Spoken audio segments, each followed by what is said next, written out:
All right, this week and next week too are kind of one-off Sundays where we're going to look at some one-off subjects that interest me, and I hope they interest you too.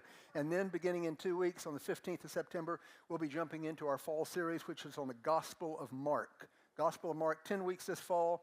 Then after the first of the year, we'll jump back in and do another 7 weeks to finish out that very short gospel, but very impactful gospel. With this run of a series, we're going to have the booklets again that lay out the series, lay out some discussion questions and how you can engage in that, either with private devotionals or in your small group setting. But today, let me start with a question. Did you know that the United States of America has a motto? And do you know what that motto is? Nobody at the first service did. Several people shouted out they were wrong. I'll tell you real quickly. The motto is, "In God We Trust." That is the official motto of the United States of America, adopted June 30th, 1956, under the initiation of Dwight Eisenhower. It was then immediately approved by Congress. So the President and Congress approved the motto of the United States as being, "In God We Trust." Now, the problem is that motto has lost any real meaning. I'm not sure it ever held any real meaning, but it certainly lost any real meaning over time, as most mottos do. Most mottos, most slogans over time actually really lose their meaning, and it happens whenever there's no system to make the goal of the motto possible. If you don't have a system to make the goal of the motto possible, then it becomes merely words. And the words are repeated over time, and something called semantic satiation sets in. Semantic satiation. And that's when you say the same phrase or the same word over and over again, you don't hear it anymore. Or if you do hear it, it has absolutely no meaning to you. And in a way, I think that's what happens with In God You Trust in this country. Now, for us at Living Stones Church, we have a motto too. Do you know what that is? Okay. It's building a culture of faith. That's what we call it, building a culture of faith. But again, same as with In God We Trust, that's something that can, again, fall into semantic satiation. It can be something, again, that if we don't have a system for making the goal of the slogan possible, it becomes mere words. What's it about? Building a culture of faith is about a focus and a process of biblical living, of following Jesus, of being and making disciples. Disciples is a very important word. It's a word that for a lot of people has also lost its meaning. Let me throw out a strange fact. Strange fact. Did you know that Jesus never called people to be Christians? Never called people to be Christians. What did he call people to be? Come on, now you know. Okay, disciples. Now you look through the New Testament, and the word Christian is only brought up three times. Word disciple, 281 times. 281 times. And yet, we've fallen into this use of using Christian as the label that we put on everybody. But truly, when we're talking about Christians, more often than not, it's like a statement of religious preference. It's like a sociological category that we fill out on a form, as we fill it out. But it doesn't really carry any content of process that comes in to make somebody exactly that. So what is a disciple? Well, a disciple is someone who has made a lifestyle decision. A disciple is someone who has made a decision to have a lifestyle of following Jesus. I mean, some easy words that you can put in as synonyms for disciple is a learner, an apprentice of a master. Not so much in an academic sense, but as one who is working alongside a master craftsman. Dallas Willard, famous Christian philosopher who's dead now, said that a disciple is someone whose ultimate goal is to live life the way Jesus would live if he were me. Another guy named Robert Vanderlane, is a New Testament or first century scholar, says that a disciple in the first century didn't merely want to know what his master knew, but also wanted to do what his master did. The highest compliment, get this, the highest compliment you could pay a Talmud, that's Hebrew for disciple, in those days was to say, "The dust of your rabbi is all over you." The dust of your rabbi is all over you. You know, again, the idea that you're walking so closely with your rabbi, your master, that the dust that he kicks up as he walks along is all over you. I mean, maybe that's a new motto we need to put in play. You know, the dust of your rabbi is all over you with the dust of Jesus. You know, being like him all over us. Let's look at 1 John chapter 2, verses 5 and 6, which alludes to all of this. It says, but whoever keeps his word, in him the love of God has truly been perfected. By this we know that we are in him. The one who says he abides in him ought himself to walk in the same manner as he walked. This set of verses here is what gave rise to those popular bracelets that we had a few years ago called the WWJD bracelets. Remember those? What would Jesus do? That's a good question. That's a very good question. You know what a better question is? Let's put that up on the screen. WWJDIHWM. That's the better question. Why? What is that? What would Jesus do if he were me? Now, why is that a better question? Because you're not a first century celibate Jewish rabbi, and you can't really make the same connection. I mean, some of you are raising 2-year-olds. What would Jesus do? Well, it doesn't tell you anything in the Bible about what he'd do as him, but what our imagination is supposed to take us into is, what would Jesus do if he were me?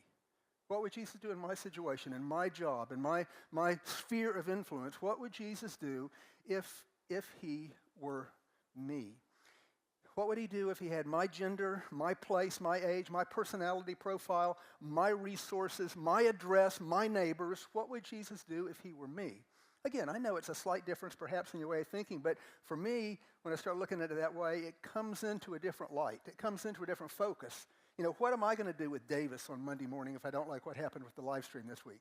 You know, what am I going to say? How am I going to act? What am I going to do with this, that, and the other? Davis always does a great job. I'm going to say, well done, Davis. But the idea is, you know, what would Jesus do if he were me? And it's kind of a gauge that comes through. I mean, during 21 days of prayer and fasting, what's coming out for you right now is part of my practicing the presence, because I came to think I need to focus on, very simply, getting better at being like Jesus. I was trying to think of all the different things that I need to do. How can I grow? How can I do better? What's the next step? And it's like it just all came back down to this very simple process. I need to focus in very simply on being more like Jesus. And when you think about it, that's what a disciple does, right? I mean, you're simply focused on trying to be more like Jesus. And, take it one step further, what's the one word? The one word, and there is one right answer, one word that describes this. What's the one word that best describes the character of Jesus that I want to have and be like? You read the Shout-Out newsletter, right? Love. I mean, there is no competition for it. There is no question about it. Love. God is love. Jesus is God. We're to be people who love. You go, what about faith? What about hope? What about the signs and wonders and miracles? Yes, faith. Yes, hope. Yes, signs and wonders and miracles. But if they don't come from a core of love, then they count for nothing. You remember them talking about that, or Paul talking about in 1 Corinthians 13? I mean, all of it. Tongues, a clanging cymbal, if it doesn't come from love. It's the idea that we've got to have love as the core. It's the core of spiritual formation. And if it's not the core of spiritual formation, if it's not the primary focus we have in our spiritual formation, then we've got a bad foundation, and we're not building the way we need to be building. This is what it's supposed to be all about, the core of who we are. The single most important question in becoming more like Jesus has got to be loving. Again, very simple. Are we becoming more loving? If we're not becoming more loving, then we are not becoming more like Jesus. If we are becoming more loving, even though we still can't remember how to recite the 10 Commandments, then we are becoming more like Jesus. I mean, it's good to recite the 10 Commandments. It's good to have memorization in place. It's good to know the Word. But I'm just saying, that's not the indicator of maturity. Maturity is when we, again, love a bit more like Jesus. It's the idea that we need to be following him. It's the idea that becoming a disciple of Jesus, being a disciple of Jesus, has got to become stronger than the temptations of cultural formation that are around us. I mean, certainly being a disciple of Jesus has to be stronger than the world's cultural formation, but sometimes being more like Jesus in an intentional way, in loving more and loving better, has got to be stronger than the religious cultural formation that's around us. Because you can get in the wrong religious group and you can have a different kind of cultural formation that's pressing you to be something that does not express the love of Jesus very well. And then you've got everybody around you telling you that this is the way it's supposed to look, and you've got to kind of get back and do a reality check and ask yourself what's really going on with that. Disciples are people that need to see, to hear, to speak, and act like Jesus. Again, all from this core character of love. And what is the best indicator that the love that Jesus had is in place for us? What is the thing that sticks out in the Gospels, Matthew, Mark, and Luke, and John, as you look through there, that Jesus did differently than everybody else? It's maybe obscure, but I think it's very real, and once I say it, hopefully it becomes obvious. Jesus paid attention. He paid attention where other people didn't pay attention.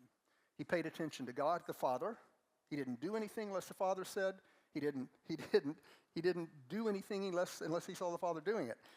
And he paid attention to people. It's kind of a way of working out, love God with all you got and love people. Love your neighbor as yourself. It involves, first and foremost, really paying attention to them, because love pays attention. Love pays attention. This came in full force for me over the past few months.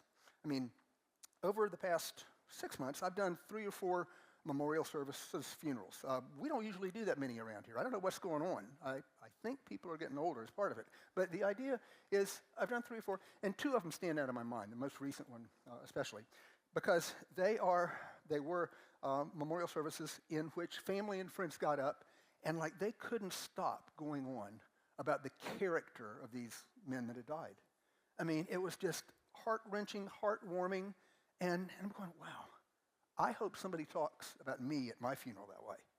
And it's something that you've probably heard, read before. It's understanding that these eulogy virtues are what we need to be living for. A guy named David Brooks, New York Times columnist, famously distinguished resume virtues and eulogy virtues. Resume virtues are what we talk about in life, where we work, what we've accomplished, how big your church was, how much money your business brought in, that kind of thing. Eulogy virtues are what others talk about when we die. It is our character, the relationships that defined us, how we loved. And the idea is to remind ourselves as we go through life that the eulogy virtues actually line up a lot more with the value system that Jesus has than the resume virtues are that bend the knee to the culture of the world around us. Again, love pays attention. Attention is one of the most powerful forces in the world, and certainly one of the most powerful forces of love in the world. We see it with babies developing. Along with food and water, babies need the attentive gaze of a human face. Psychologists call this attunement. The baby realizes there's a connection to someone in tune with them. They become in tune with another human being, and the face that's looking at them tells the baby whether it's a source of delight or disappointment, on whether it matters. And you go, oh, that's so cute. Well, the thing is, it never changes. It never changes. We keep this ongoing need for attunement, this ongoing need for attunement. It's not about being a people pleaser. It's not about you doing things to draw that from people. It's about us having a conscious, intentional effort to give out that connection, that, again, process of simply paying attention to the people that we're around. We grow up, again, and we never grow out of that need for attention. People paying attention to us and understanding that it's a call that God has on us to pay attention. Interesting study that was done, an American university, where the students were told by a prearranged signal to go from passive, slouched, no eye contact posture with the lecturer to then switching to leaning forward and looking attentive, and then switching back to the slouching posture. And what happened was the teacher went from a monotone to energetic back to the monotone as the condition of the students switched around. I do, every Sunday I feel that. I mean, it's just this idea of the connectivity and attunement coming in and how it affects, again, the one who you're paying attention to. It's the idea that attention is something so valuable that we don't really talk about giving attention so much as doing what? Paying attention. We pay attention. I mean, it's something that carries with it a value. Jesus paid attention to people. He noticed them. I mean, look at the examples through the Gospels. You've got Jesus paying attention to a tax collector up in a sycamore tree that nobody else seemed to see. You've got Jesus paying attention to a blind man on the roadside, Bartimaeus, that everybody else had ignored. You've got Jesus paying attention in the temple and the chaotic stuff that goes on in the temple to one old lady who's over in the corner putting 2 cents in the offering basket. He's paying attention where nobody else sees it. Jesus paid attention to all the kids that were running around. He paid attention to children. I mean, he's there giving these very deep, earth, heavenly, people-changing messages on Sermon on the Mount and other places, and kids come around, and what does he do? He pays attention to the kids. And he tells the disciples, don't tell them to go away. I mean, this is who we need to pay attention to. Again, it's an important aspect of love, simply noticing. And again, God models this for us. God notices us. Matthew 10, beginning of verse 29, is intended to get that across to us. That's where Jesus is teaching about how the Father notices, saying the Father notices when 2 sparrows fall from the sky. The Father notices, you guys that are bald-headed, he noticed every single hair that fell out of your head. Every single hair. He knows how many are left. He knows when they're going to fall out. I mean, he pays attention. He notices the details. And it's put in, I think, kind of a silly version in about how God notices in order to let us know that if he notices silly things like how many hairs we have left, he notices the grief. He notices the hurt. He notices the discouragement and the disappointment. And he notices the victories and when you've done it well. I mean, he notices all of it. And this matter of understanding that the Father pays attention to us, understanding that Jesus modeled the Father and paid attention perfectly, and understanding that we're called to be disciples who do what our Master does. In order for anybody to say to you or me, the dust of your rabbi is all over you, you got to be somebody who notices. You've got to be somebody who pays attention. You've got to be somebody, and this is my struggle, you've got to be somebody who gets past wanting to have people pay attention to you and you pay attention to them. It's got to be a place where we get into a conversation with somebody and it actually is a dialogue. Or maybe a monologue, but with them doing all the speaking. The idea is to get past that process of sitting in a conversation where you're waiting for them to get through so you can throw out your pearl of wisdom. It happened this week. I'm sitting having coffee with Derek Chignell. He's not here. He'll be at the next service. He's a smart guy. Whenever I'm having a conversation with Derek, I mean, I'm waiting for him to get through to see if I can come in with something that comes close to approximating, the brilliance, in which he talked about something. So I'm trying to think hard to say something that doesn't sound stupid to him. And so he's talking to me. I'm not listening to anything he's saying, really. And I'm waiting to get my chance to throw it in. And I'm already thinking about this whole process of paying attention. I'm thinking, I'm doing it again. I'm doing it again. It's because this matter of being a disciple, this matter of becoming one who is more like our rabbi, who has the dust of the rabbi on us, is not something, I'm sorry, maybe if I had faith this would happen, but I don't have faith that it's something when we pray at the end of the day, we can pray that right in that moment from then on, you're going to be somebody who pays attention to other people and quits worrying about them paying attention to you. Maybe it'll happen. Maybe somebody else in here has faith for it and you'll see it, a miracle. But I think it's one of those things, one of the many things in discipleship, that is a process that takes place, a process that happens over time. It's a process of learning. It's why Jesus said more than once, go and learn what this means. Go and practice what I've said. He knows it's a process that we have to go through, and that's part of what we need to be doing.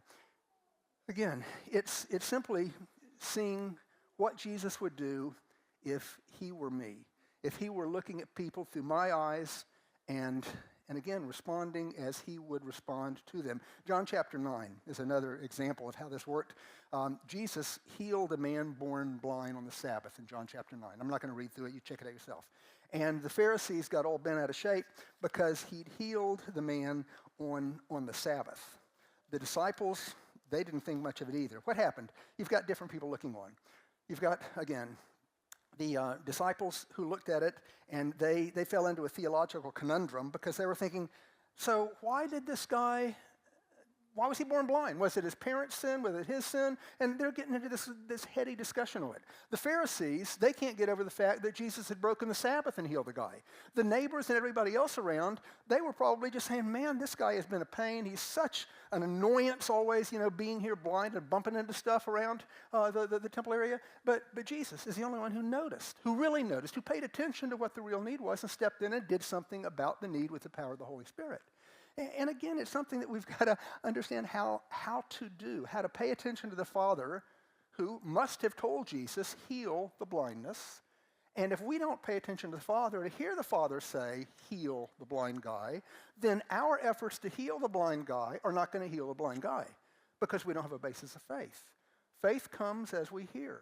Faith comes as we have a promise from God that makes that promise applicable to the situation, and we want to be able to put it into play. So we've got to pay attention to the Father and then pay attention to the situation. Psalm says, be still and know that I am God. And then learn to attend to people, learn to do the work of love, the work of paying attention, the work of listening, the work of remembering what people have told you. That's a good test on whether you're actually listening, if you can remember 5 minutes later what they told you. Okay, so, I've struggled with this stuff before. And years ago when I was struggling with it, somebody in the church came up to me and recommended taking on the SOLER method, S-O-L-E-R. It's an acronym for paying attention to people. It means S is squarely facing the person. O is having an open posture with no crossed arms. L is leaning forward. E is eye contact, and R is being relaxed. So what I did for a week or so is I tried to practice SOLER. And I got so preoccupied with practicing SOLER that I couldn't hear what somebody was telling me because I'm trying to think, am I relaxed? No, I'm not relaxed. Well, I've got to go back to S and squarely face them. So from then on, and it hadn't been completely successful, obviously, but I decided a better thing is to actually pay attention to people. Just pay attention to people instead of trying to adopt some system of process by which you've got to remember the acronym in order to do the work. James said, the book of James in the Bible, said, let everyone be quick to hear and slow to speak. Can you think of any other single commandment in the Bible that has been more violated than that commandment? I think it might be the single most violated commandment, to fail to be quick to hear and slow to speak. Again, God pays close attention to us. He numbered every hair. He notices when one falls out. We see this with the blind man. We need to understand how to apply it ourselves. It means that this week we need to be paying attention to what goes on around us. See what you've been looking past. Ask the question, what would Jesus see if he were looking through my eyes? It's the idea that if we don't do these things, we are not a disciple of Jesus. Now, what I'm saying is that there are a lot of people who say they're disciples of Jesus, meaning they say they're Christians, and apparently they're not. Because in Luke 14, Jesus said, more than one place in the Gospels, you cannot be my disciples. Not try hard, not you ought to do these things. You cannot be my disciples unless you do this stuff. You go, well, I've never read that. He said, you can't be my disciple unless you love effectively. You can't be my disciple unless you pay attention. No, what he said was, you cannot be my disciple unless you deny yourself and take up your cross daily and follow me. And I'm suggesting that for me at least, and I suspect for some of you, denying yourself means denying yourself the privilege of being paid attention to and choosing to pay attention to other people. Denying yourself taking up your cross of being able to speak out the brilliant things you've got to say and choose to pay attention and listen to what other people have to say. It's an act of love that actually, paradoxically, opens them up to hear what you actually do have to say that might be worthwhile. But it's an exercise that we're supposed to go through. It's part of, again, being a follower. Deny yourself in every single area. You see, being a follower of Jesus is never presented as a cafeteria line approach. Being a follower of Jesus is not saying, I'm going to pick this one and this one, a little bit of love, not too much, get in trouble with that, a little bit of hope, faith, but not ridiculous kind. I mean, it's picking and choosing. It's not. Following Jesus is going all in. Following Jesus is being there and following him completely. Contrast. I follow some podcasts. I follow this guy named David Huberman Lab. Maybe you've seen it. It's a popular podcast on vitamins and supplements and exercise. And he's a Stanford neurologist, neurosurgeon or whatever, not a neurosurgeon, neurologist. And I mean, brilliant guy. And he's got some great things. And so what I do when I listen to him, there are some of the things that he suggested to take and do, and I take the supplements that he suggested, and I do some of the exercises. Some of the things he suggests, I go, no, that sounds too weird. I'm not messing with that. I mean, he's talking about taking, wild lion mane mushrooms. You just like, that's a cool name. So you're saying take wild lion mane mushrooms. So I don't do that. So, but I reject, I do it as I want to. I don't listen to him all the time, but when I do listen to him, I'll do, a third of what he says. Okay. But I'm still listed as a follower of David Huberman. Fine. That's not the way Jesus is going to still list you as a follower. You're not a follower of Jesus if you pick and choose. You're not a follower of Jesus if you say, well, it's too weird to pray for somebody to be raised from the dead if they're already dead. I mean, it's too weird to fill in the blank yourself. The idea is, again, that being a follower of Jesus means we're all in with Jesus. It means that we have the dust of the rabbi all over us. It means people can look and see the dust of the rabbi all over us, and that means we're going to be weird-looking people with the dust of the rabbi all over us. And you're supposed to look different. You're supposed to be different. We're supposed to act different. So what's all this got to do with what I said at the beginning about having a process to support the motto of building a culture of faith? Well, it has to do with the idea that we do have a process in play. We've got the Alpha Course and we've got small groups. What does that have to do with anything? The Alpha Course and the small groups are what provide you, among other things, with the opportunity to connect in and pay attention to some other people, to connect in relationship with other people. Going to Punta de Mar to the beach, for goodness sakes, is an opportunity to connect in relationship with other people. You cannot be a disciple of Jesus by yourself. You can't be. I mean, we've got these great stories about the desert fathers back in the early centuries of the church who went out into the wilderness, and some of them would actually sit up on top of a pole for months at a time, people sending food up to them. They'd isolate themselves for their entire lives. I mean, early Catholics went off to monasteries. They had some kind of connection with people there. I guess that's different. But so were these desert fathers people we're supposed to look up to as modeling the Christian life? No, they did not act as disciples of Jesus Christ. They had no dust of the rabbi on them as far as I can tell, because how did they love if there was nobody around them to love? How was their faith tested if there was nobody around them to challenge their faith by being jerks? I mean, it's the idea that we've got to have people around us to stretch us and change us and make us into who we're supposed to be. It's the idea that, again, intentionally coming into community counts. You folks online, I'm talking to you. During COVID, 4 years ago, that's 4 years ago, and you're still sitting at home watching on TV. You have reasons sometimes. Last week, there was kind of a hurricane, but not really. Maybe last week was okay. But overall, you need to be here. You cannot be in relationship. You can't be loving watching a TV screen. It's the idea that there needs to be a connection where you come in person and sit with people who, yes, a lot of them, I'm falling in the category, they can be jerks. But you still sit here with imperfect people because it's God intentionally putting you with imperfect people in order to shape and change you into the person He wants you to become. You can't love by yourself. You can't call yourself a disciple of Jesus if you don't love the family of Jesus. You can't call yourself a disciple of Jesus if you don't spend time with the family of Jesus. What will it look like if you go home? Okay, you have a family dinner. Your family has dinner on the table. Your spouse and 4 of the kids sit around the table with dinner, and what do? You come in, you grab your food, you go back to your bedroom, and then you FaceTime into the family at the dinner table. What's that look like? You've quit looking at me online. You've turned it off already. What's that look like? I mean, what does it look like? It looks ridiculous is what it looks like. I know online is necessary sometimes, but truly, you would think they don't have a connection with their family. There's no connection with family. They're selfish. They just want to sit, enjoy the food, and if they're interested, they'll plug into the conversation, but they're certainly not paying attention. That's church. That's small groups. That's the Alpha Course as a beginning.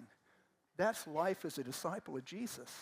And the only way we're going to have the dust of the rabbi on us is when we start looking like people who walk along with a lot of people that are also trying to walk along with the rabbi.